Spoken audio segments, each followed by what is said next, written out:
If you want to level up your character in WUCHANG Fallen Feathers very early in the game, then this guide will show you how you can earn more than 2,000 Red Mercury within just a matter of a few minutes. So let me take you through my best early game Red Mercury farm, and along the way, I'll share with you some tips and tricks to make the absolute most out of it. Now we're going to want to start our journey right here at the Palace Hill Shrine in Worship's Rise, which is still within the first chapter of the game, and more importantly, you can get there before facing off with Commander Honglan, which for most players is the ideal time to pump some levels into your stats and skills.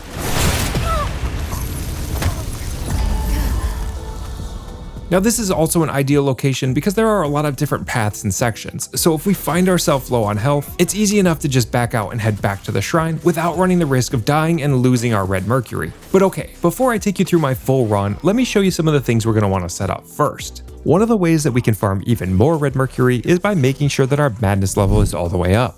When your madness is at max, not only will you be dealing additional damage, but you'll also earn about 20% more Red Mercury from every defeated enemy. Now you could just get your madness up the old-fashioned way by dying a bunch, but we're going to try to be a bit more efficient than that. From the Invoke section of the shrine, we're going to purchase a handful of feathered pearls. These are a consumable item that will allow us to teleport back to the Palace Hill Shrine after we've completed our run without losing any Red Mercury. Purchasing this item from the Invoke section of the shrine is going to increase our madness level, so we're getting a bit of a 2-for-1 here. Not only are we increasing our madness, but we're gaining an item that's going to help our run be a lot more efficient. Now if you still need to raise your madness even more to get to max, I'd recommend using the Maddening Incense.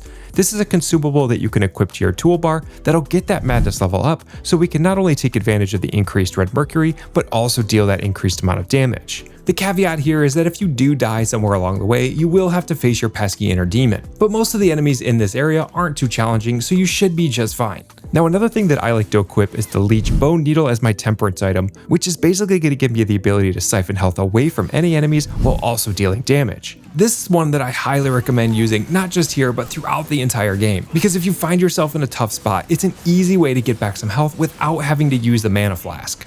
And lastly, in this run, we're going to want to take full advantage of Obliterate Strikes to deal damage to larger enemies quickly. So to complement that, I like to have the Divine Might spell equipped and ready, which allows me to deal additional damage on my next attack. So my process for this is to run up behind an enemy, get in a good charged heavy attack to trigger the Obliterate, quickly use the Divine Might spell, and then do the Obliterate Strike.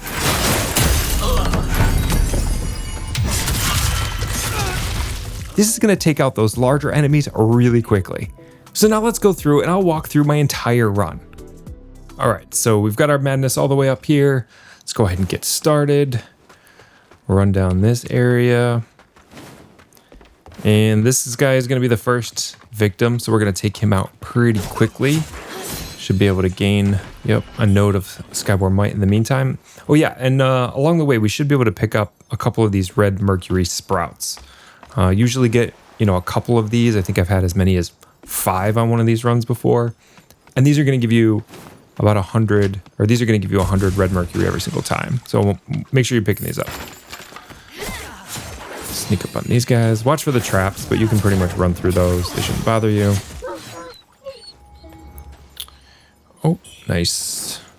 Another Red Mercury sprout, and with this big guy, we're going to try to get behind him.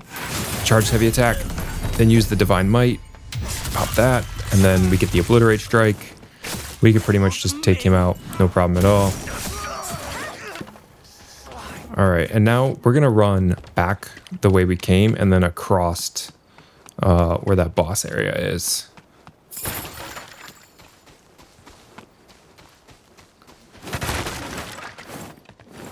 Now, if you wanted, you could just skip that first section altogether. It'll probably be quicker. You could probably get through this in about half the time if you just started with this stretch here. But, there's a few hundred Red Mercury over there, so it's kind of worth it. Take this guy out. And there's going to be another big guy down here. So again, we're going to try to sneak up behind him and get that charged heavy. And I don't have any Divine Might, but we can get the Obliterate Strike. And you'll see that's the difference in that Divine Might spell is before I was able to take him out, which is basically like one hit afterwards. And this one, he lasted a little bit longer. So that spell really works. Take that guy out, and we're going to head up this ladder. And again, if you wanted to just stop here, run back to the shrine, reset, do it all over again, you could probably get you know, close to 1,000 red mercury every time, and that only takes, you know, a minute or so. We're gonna just keep this going. Take this guy out. Give me another guy here. And then there's gonna be a dog here. I hate that they make you kill these dogs. Why do they do that? It leaves me a little present. That's nice. And then there's going to be another guy. We're going to want to get this guy to come out because we don't want to go in that room yet. So this guy's pretty much always going to start by jumping at you. So just dodge out of the way, get behind him, Obliterate Strike, Divine Might. Get him from behind. You can pretty much just take him right out. Easy. And then this room here, this is probably the trickiest area of the whole run. So you can skip this if you want. I'm going to put on the Leech Bone Arm just in case I take any damage. And you know, sometimes you can just take these guys out from a distance. I don't really want to use any of my throwables, so I'm just going to come in here and kind of hack and slash my way through it. Easy enough. You'll see I'm losing some health, but I'm getting it back every time I hit them, so pretty straightforward. And then once we get that, we'll run out here.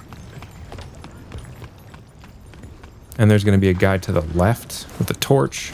I'm going to grab him.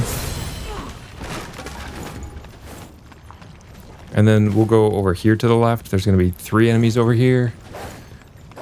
Again, these are ones you can probably take them out from a distance if you've got a good spell and you've got some Skyborn Might. Just launch at them. At least thin out the crowd. Get some more Red Mercury sprouts. Nice.